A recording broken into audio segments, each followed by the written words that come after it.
జగన్ రెడ్డి గారు మీటింగ్ పెట్టారు. వచ్చి పెట్టంగానే పవన్ కళ్యాణ్ గారి గురించి నువ్వు కార్పొరేటర్ కన్నా ఎక్కువ, ఎమ్మెల్యే కన్నా తక్కువ అని కించపరిచే విధంగా మాట్లాడారు. కరెక్టే అంటావా? కరెక్ట్ కాదు అది. ఎందుకంటే ఆయన మీద జనాలు నమ్మకంతో, అభిమానంతో ఏదైనా కానీ అంటే పవన్ కళ్యాణ్ గారు మంచి చేస్తారనే నమ్మకంతో, వ్యక్తిత్వంతో ఓట్లేసి గెలిపించారు. కాబట్టి ఏంటంటే అలాంటి మనిషిని పట్టుకుని అలా మాట్లాడ కరెక్ట్ కాదు ఇది. ఒకవేళ ఎంతమంది ఎన్ని రకాలుగా మాట్లాడినా జనాల నుంచి రావాలి. ఏదైనా కూడా ఏంది నీ నమ్మకం అయినా ఓటైనా, ఓటు అంటే ఏంది నమ్మకం. నీకు జనాలు ఓటు వేయలేదంటే కారణాలు ఒకటే, దేనికి లేదు నీ వల్ల కాదని, నువ్వు దోచుకుంటావని. పక్క మనిషిని ఓటేసి గెలిపించారంటే కారణం ఏంది ఒకటే, ఏంది నమ్మకం. అతను మనం చేస్తాడు, అతను గెలిపిస్తే మనం అందరం బాగుపడతాం, మన బతుకులు మారతాయని ఛాన్స్ ఇస్తారన్నమాట.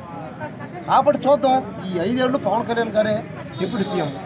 చూద్దాం, ఒకవేళ ముఖ్యమంత్రి కూడా అయ్యే ఛాన్స్ కూడా ఉన్నాయి. కానీ అవన్నీ ఎలా ఉంటాయి, ఆయన చేసే మంచి పనులు బట్టి, అతని యొక్క ఉండే విధానం బట్టి ఉంటుంది. కాబట్టి ఏంటంటే ఊరికి ఎవరు ఓటీరు గెలిపించరు. కాబట్టి ఖచ్చితంగా అవకాశం ఇచ్చినప్పుడు మంచి చేయాలి, కష్టపడి పని చేస్తేనే మళ్ళీ జనాలు ఈ రోజు జగన్ గారు పార్టీ అధినేత అయినప్పటికీ ఒక ఎమ్మెల్యే. అవును. కానీ పవన్ కళ్యాణ్ గారు ఒక డిప్యూటీ సీఎం. అవును. మరి అసలు ఆయన నా మాట ఎట్టగలుగుతాడు, ఎమ్మెల్యేకి తక్కువ, ఫస్ట్ టైం ఎమ్మెల్యే అయ్యావు అని చెప్పి. కానీ అదే అసలు ఏ విధంగా క్యాలిక్యులేషన్ మాట్లాడారు? ఇది వరకు అంతా వేరు, ఇప్పుడు టెక్నాలజీ మారింది. లోకంలో విధానం, విజ్ఞానం మారిపోయినాయి. జనాలకు అర్థమైపోతుందంట.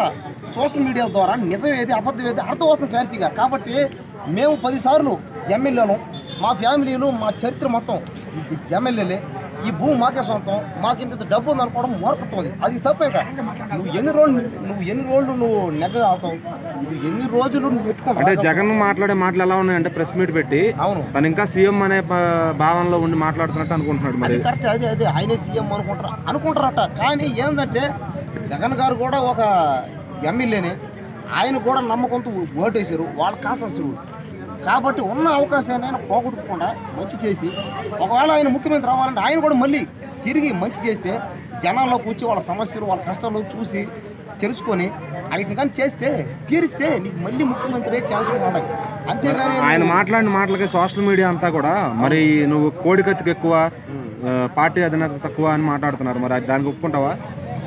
మరి ఇంకా అంతే కదా, గొడ్డల పోటీకి తక్కువ, బాబాయ్ గొడ్డల పోటీ. మనకు నోరు ఉంది కదా, మనకి తిరిగి ఉంది అనుకుంటే ఎదుటోళ్ళు ఎలా గమ్ముంటారు చెప్పు. అందరికీ అర్థమవుతుంది కదా నిజమేది, అబద్ధం ఏది.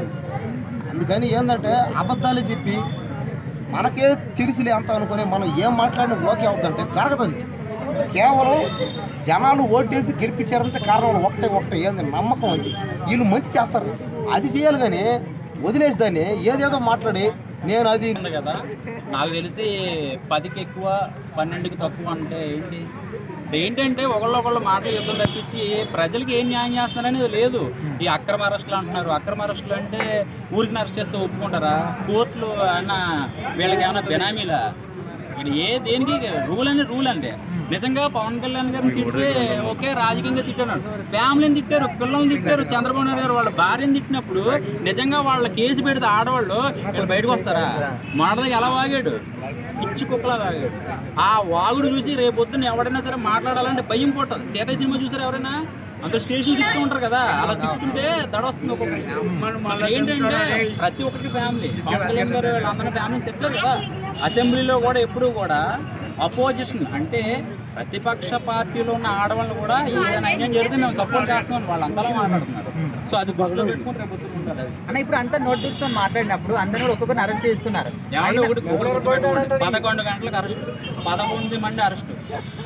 ఓకే, కుదిరితే 11 సంవత్సరాలు అరెస్ట్ ఉంటాయి, 11 జైలు శిక్షలు ఉంటాయి. అంటే ఇప్పుడు రానున్న రోజుల్లో ఒకవేళ వైసీపీ గవర్నమెంట్ ఫామ్ అయితే మళ్ళీ వాళ్ళకి రివెంజ్ స్టార్ట్ చేస్తారు కదా. రివెంజ్ కంపల్సరీగా ఉంటుందండి. ఇప్పుడు 5 అరెస్టులు జరుగుతున్నాయి.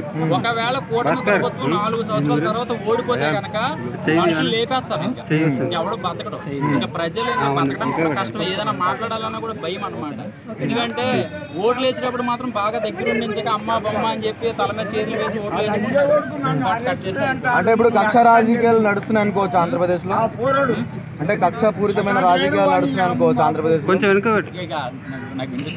అంటే కక్షపూరితమైన రాజకీయాలు నడుస్తున్నాయి అనుకోవచ్చు. కక్షపూరిత రాజకీయాలు అయితే చేయట్లేదని చెప్పారు అందరూ కూడా. సో ఇక పద్ధతి వేరు. మాట్లాడాలంటే ఫ్యామిలీ తిట్టారు, వేరే కేసులు పెట్టారు. సో ప్రభుత్వం ఉంది కాబట్టి వాళ్ళ తరఫున ఉంది కాబట్టి అలా అని వీళ్ళు బి తిట్టారు కదా, అంటే జనసేన వాళ్ళు టీడీపీ వాళ్ళు బి తిట్టారు కదా వైసీపీ వాళ్ళని. సో వాళ్ళ సైడ్ నుంచి వాళ్ళు ఎందుకు పెట్టట్లేరు కేసులు? తిట్టారు కానీ ఇంట్లో ఆడవాళ్ళని తిట్టలేదు, పిల్లల్ని తిట్టలేదు కదా, అసభ్యకరంగా మాట్లాడలేదు కదా, ఒక సినిమాని స్క్రిప్ట్ గా రాసుకుని ఏం తిట్టలేదు కదా. సో అది పర్సనల్ గా వెళ్ళింది కాబట్టి ట్రీట్మెంట్ ఇలా ఉంది, దడ పుట్టిస్తున్నారు అనమాట. దడ పుట్టేస్తుంది రేపు పొద్దున ఒక్కొక్కరికి. రేపు 14వ తారీఖు జనసేన ఆవిర్భావ దినోత్సవం, మరి ఎలా ఉండబోతుంది సభ? ఎలాంటి వాళ్ళందరూ పిఠాపురంలో అందరూ కూడా హ్యాపీగా ఫీల్ అవుతారు, ఎందుకంటే వాళ్ళందరూ కూడా నమ్మి కూటమిని కానీ జనసేన కానీ గెలిపించారు కాబట్టి. సో ఆ సభ అనేది కొంచెం పీల్చుకుంటుంది. ఓకే, ముందరగా అయిపోతుంది. సో ఓవరాల్ ఒక మాటలో జనసేన గురించి, పవన్ అన్న గురించి ఏం మాట్లాడతారు?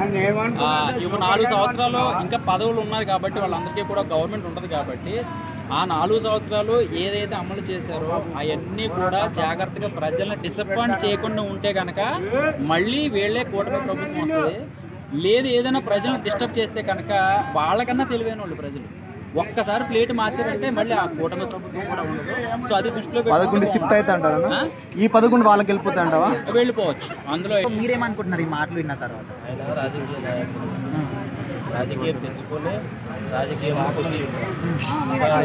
10 సంవత్సరాలు రాజకీయంలో ఉండి ఆయనకేం తెలియదే రాజకీయాలకు వచ్చిందా? అందు గురించి ఈరోజు అసెంబ్లీలో మాట్లాడుతుండగా రాజకీయ నాయకుడు కానీ ఎమ్మెల్యేకు తక్కువ అది ఇది అన్నారు కదా. ఈరోజు మాట్లాడుతున్నారు కదా అసెంబ్లీలో, ఎట్లా మాట్లాడుతున్నారు చూస్తుండ్రు కదా. రాజకీయ నాయకుడు కాబట్టి మాట్లాడుతున్నాడు. జగన్ గారికి ఏముందంటే నన్ను ఎవరు గుర్తు చేయట్లేరు, నాకు ప్రతిపక్ష హోదా గిట్ట ఇవ్వలేదు మాట్లాడడానికి, ఆయనకు బాధ ఉంది. అందు గురించి ఆయన ఆవేదన వ్యక్తం చేస్తున్న 2 పాయింట్ అని ఇట్లా బట్టలు ఇప్పి కొడతామని. సో ఆయన ఆవేదన అసలు ఎవరికి అర్థం అవ్వట్లేదు ప్రజలకి. ఆయన ఆవేదన తెలియజేస్తుండు, నన్ను ఎవ్వరు గుర్తిస్తలేరు ఇక్కడ. సో అది తెలియజేస్తుండు అంతవరకు, కానీ ఏం లేదు ఆయన చేసేది ఏం లేదు. అంటే ఇప్పటికే చాలా మంది అరెస్ట్ చేస్తున్నారు కదా, ఈ వల్లభనేని వంశీ కానీ ఇలాంటి వాళ్ళని, అయినప్పటికీ కూడా ఇంకా నోటి దురుసు తగ్గట్లేదు అంటే ఏమనుకోవాలి? ఎవరికి? పార్టీ వాళ్ళకి అనుకోవచ్చు, ఎవరికైనా అనుకోవచ్చు, వాళ్ళ పార్టీ వాళ్ళకి, జగన్మోహన్ రెడ్డి కావచ్చు, వైసీపీ వాళ్ళకి. గతంలో ఎన్ని మాటలు అన్నారు, ఏవేవో మాటలు దిక్కింది పవన్ కళ్యాణ్. అదే అలాంటివన్నీ అన్నాక ఇప్పుడు జైల్లో కూడా వేస్తున్నారు ఆల్రెడీ, అయినప్పటికీ కూడా ఇంకా ఎందుకు మారట్లేదు అనుకో? ఎవరు మారదు? వైసీపీ వాళ్ళు. అదే మారరు వాళ్ళు, ఎందుకని? వాళ్ళు చేసే పనే అది. సో మేము ఈ రాష్ట్రాన్ని వెళ్ళడానికి వచ్చిన ముఖ్యమంత్రి కానీ ఎమ్మెల్యేలు కానీ ప్రజల పక్షాన మాట్లాడలేదు. ఎప్పుడు వీళ్ళు ప్రతిపక్షంలో ఉన్నా గిట ప్రజల గురించి మాట్లాడట్లేరు. ఎంత ఉందా నా ఎమ్మెల్యేలు ఏమైపోయిండ్రు, వీళ్ళు ఏమైపోయిండ్రు అనేది ఇదే మాట్లాడతారు, కానీ ప్రజల గురించి మాట్లాడే వ్యక్తి నువ్వు ఎమ్మెల్యేకి తక్కువ అదే అని మాట్లాడు. ప్రజల గురించి మాట్లాడు, ఏవైతే హామీలు ఇచ్చిండ్రో దాని గురించి మాట్లాడు, కానీ ఇది కాదు మాట్లాడాల్సింది. ప్రజల గురించి ఏమైతే హామీలు ఇచ్చిండ్రో చంద్రబాబు నాయుడు గారు దీని గురించి మాట్లాడు. నువ్వు ఎమ్మెల్యేకు తక్కువ, ఎంపీకి తక్కువ ఇది కాదు నువ్వు మాట్లాడేది, ప్రజల గురించి మాట్లాడేది. అసలు ఆయన మాటలు వింటే ఈ ఎమ్మెల్యే తక్కువ, కార్పొరేటర్ ఎక్కువ కాకుండా అసలు సీఎంకి ఏమైనా తక్కువ రేంజ్ ఉందా పవన్ కళ్యాణ్ గారు? CM level ఊహించుకోవచ్చా? ఓకే, ఎందుకంటే ఆయన ప్రజల్లో ఉంటుంది, ప్రజలకు ఏం అవసరం ఉందో అది అండగా ఉండి వాళ్ళు బాగా జీవిస్తుంది ప్రజలని. నిత్యం ప్రజల్లో ఉండే వ్యక్తి పవన్ కళ్యాణ్ అన్న. సో ఓవరాల్గా ఏం చెప్తారు మరి మాట్లాడిన మాటలు? ఏం చెప్తాం, ఆయన ఆవేదన వ్యక్తం చేస్తున్నాడు. విదేశాలకు వెళ్ళాలనే ప్లాన్లో ఉన్నాడు జగన్మోహన్ రెడ్డి. ఉన్న రోజులు ఏదో ఒకటి అనుకో, భయం అవుతుంది ఆయనకు. ప్రతిపక్ష హోదా గిట్ట లేదు కదా, ఆయనకు మాట్లాడే అవకాశం గిట్ట లేదు. లేకుంటే ఇచ్చారు ప్రజలు, అంత హోదా ఇచ్చారు, మాట్లాడే అవకాశం గిట్ట లేదు. అసెంబ్లీలో గొడవ చేసి మొన్న 11 నిమిషాలు ఆయననే గొడవ చేసి ఆయననే వెళ్ళిపోయింది. ప్రజల గురించి